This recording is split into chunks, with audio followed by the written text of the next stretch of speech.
Halo, balik lagi dengan aku Ardiansa Wicaksono dari kelas saham. Kita akan mereview lagi IHSG dan 5 ulasan saham. Simak videonya sampai selesai.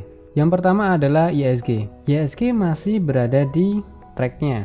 Hanya saja pada beberapa hari yang lalu, sejak tanggal 6 bulan Agustus ini, IHSG mengalami penurunan, akan tetapi masih terjaga di atas EMA 100 dan juga di atas garis ini.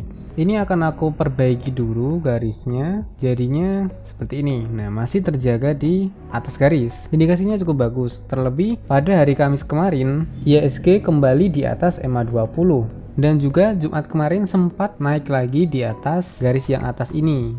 Akan tetapi mengalami penurunan lagi. Kalau dilihat dari weekly, IHSG masih cukup aman, akan tetapi stokastiknya mengindikasikan adanya sebuah dead cross. Indikator stokastik dengan MACD sedikit bertolak belakang. Kita cuma nantikan apakah IHSG akan kembali naik di atas 6.200, kemudian mencapai resistennya di area 6.400. Kalau kita lihat dari asingnya, sejak 6 Agustus, asing cukup melakukan penjualan di IHSG. Pada tanggal 9 ini cukup besar sih penjualannya, akan tetapi ini masih ada akumulasi sejak pada saat itu. Dan Jumat kemarin ternyata asing mengakumulasi cukup besar. Apakah besok Senin akan ada kenaikan di IHSG? Kita tunggu aja. Saham pertama yaitu Friend. Saham Friend ini udah cukup naik dari harga 107 sampai ke 164.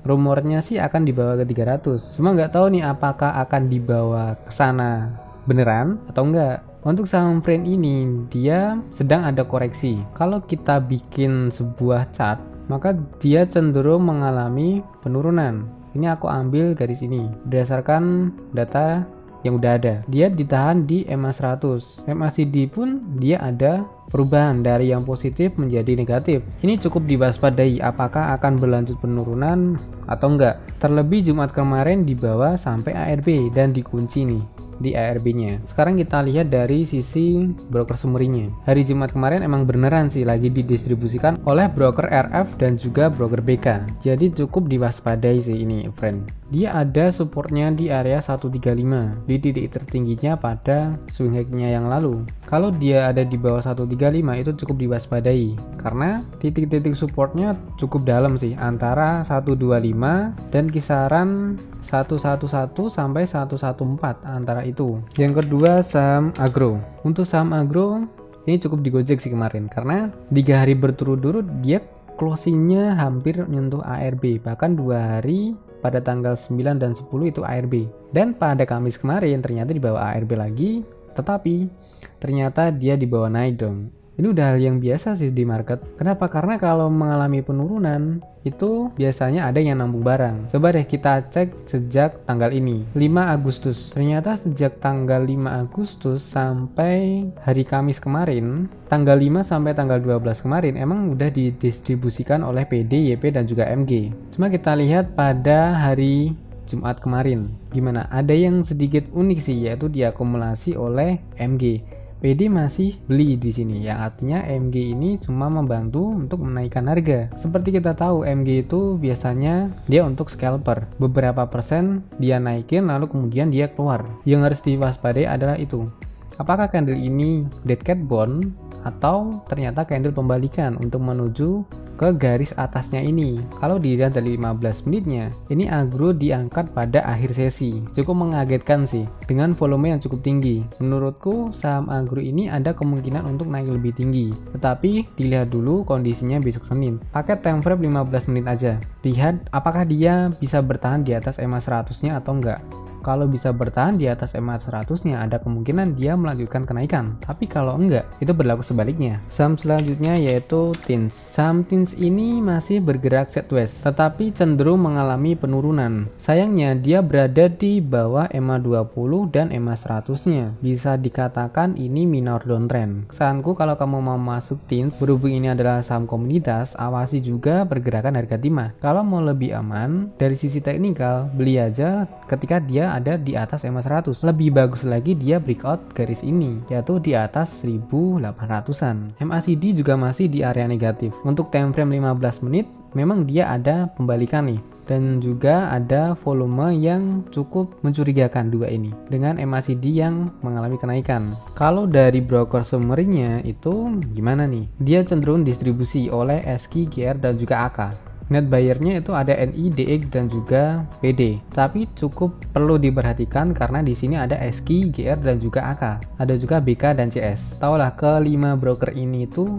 cukup berpengaruh pada pergerakan harga saham. Jadi kalau untuk TINS, saranku yaitu tadi, nunggu harga di atas EMA 100 atau dia breakout garis ini di atas 1800. Saham selanjutnya yaitu SRTG. Saham SRTG ini udah membentuk, saham SRTG ini cenderung membentuk sebuah pattern. Nah, tinggal kita tunggu nih apakah dia breakout atau ternyata breakdown, karena nggak semua pattern itu akan berakhir dengan sukses. Kita tunggu aja SRTG kayak gimana. Kalau dia breakdown garis ini, ada kemungkinan dia mengalami penurunan paling tidaknya ke 1600, mendekati EMA 100-nya. Tapi kalau dia berhasil breakout dengan tentunya volume yang memadai, kenaikannya akan setinggi dari sini sampai ke sini. Cukup banyak sih kenaikannya, makanya kita tunggu dulu. Kita lihat broker summary-nya, distribusi yang dilakukan oleh RX dan juga AK. Nah, ini ditunggu dulu kepastiannya, ini butuh konfirmasi. Kalau beli di sini itu spec buy. Memang resikonya cukup sedikit,